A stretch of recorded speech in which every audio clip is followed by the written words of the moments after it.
జిల్లా శివంపేటలో రాష్ట్ర వైద్య ఆరోగ్య శాఖ మంత్రి దామోదర రాజనరసింహ పర్యటించారు. శివంపేట ప్రభుత్వ పాఠశాలలో నిర్వహించిన ఎనీమియా ముక్త్ తెలంగాణ కార్యక్రమాన్ని మంత్రి ప్రారంభించారు. ఈ కార్యక్రమంలో మంత్రితో పాటు జిల్లా కలెక్టర్ వల్లూరి క్రాంతి, అధికారులు, ప్రజాప్రతినిధులు పాల్గొన్నారు. అనీమియా రక్తహీనత వ్యాధి గురించి పాఠశాల విద్యార్థులకు మంత్రి దామోదర రాజనరసింహ అవగాహన కల్పించారు. మంచి పోషకాహారాలతో రక్తహీనతను నిర్మూలించవచ్చని హెల్త్ మినిస్టర్ అన్నారు. మా కలెక్టర్ గారు, మా కమిషనర్ గారు చెప్పినట్టు అనీమియా అనేది రాష్ట్ర స్థాయిలో ఉండకూడదు. పిల్లలకు రక్తహీనత మనకు అర్థం కాదు, కానీ నీరసంగా ఉంటాము. మన తెలంగాణ మోటు భాషలంటే అమ్మకు చెప్తా, అమ్మ నాకు చేతనైతే లేదు అంటాం. ఏ కారణము అంటే మనకు తెలియదు.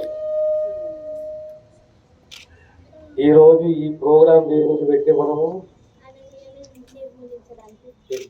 అనీమియాని నిర్మూలించడానికి. అనీమియా అంటే ఏంటి? రక్తహీనత. రక్తహీనత. ఏ శాతం హెమోగ్లోబిన్ ఉండాలి?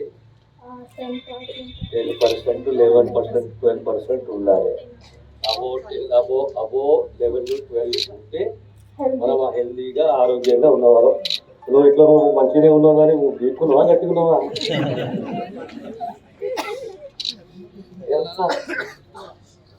ఏ క్లాస్ నువ్వే క్లాసు? బేటా నువ్వే క్లాసు? అందరు 10థేనా? సరే, ఇప్పుడు మీ బాధ్యత ఏమున్నది? పిల్లలందరూ ఇక్కడ ఉన్నారు. 8th, 9th, 7th మీరు సీనియర్స్. సబ్జెక్టు మీరు నేర్చుకోవాలి. ప్రధానంగా రాష్ట్ర స్థాయిలో ఈరోజు అనీమియా నిర్మూలన ప్రతి ఒక్క అబ్బాయి, అమ్మాయి 15-18 సంవత్సరాల వరకు చాలా హెల్తీ, ఆరోగ్యంగా ఉండాలనే ఒక సదుద్దేశంతో ఈ కార్యక్రమాన్ని మొదలుపెట్టాం. మీ అందరికి అర్థమైందా చెప్పింది? నేను అర్థమవుతున్నదా? మీ సీనియర్ అందరూ అవును కదా? ఈ కార్యక్రమం ఎందుకు పెట్టినాం మనము? అనీమియా అంటే ఏంది? రక్తహీనత ఎందుకు వస్తుంది?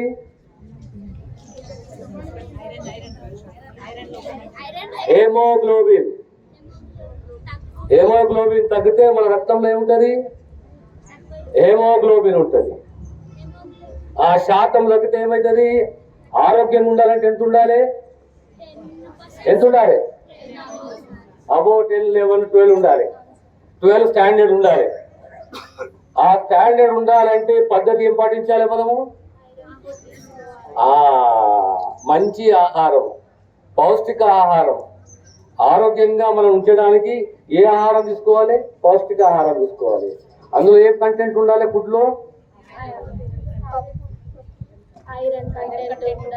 కూరగాయలు, గుడ్డు, డ్రై ఫ్రూట్స్, ఆకుకూరలు, బెల్లము, ఇలాంటి ఆహారం మనము తీసుకుంటే మనం ఆరోగ్యంగా ఉంటాము. అదేనా? ప్రత్యేకంగా ఈ కార్యక్రమం స్కూల్కు పోయే పిల్లల గురించి ఎందుకు పెట్టాము?